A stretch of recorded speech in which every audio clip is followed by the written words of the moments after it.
Alright, YouTube, today we have here 86 Cutlass, the one you all know and love.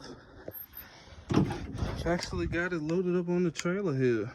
What I'm doing today, I'm gonna go ahead and start taking some of the small stuff loose on the engine, get it ready to come out. Unfortunately, it's gonna have to come out, so getting some of this small stuff taken loose.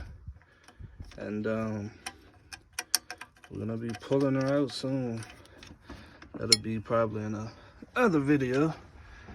Looks like I'm gonna need a 10. Oh, 11. Stay tuned for more King Brad Racing. Like and subscribe. Appreciate you all.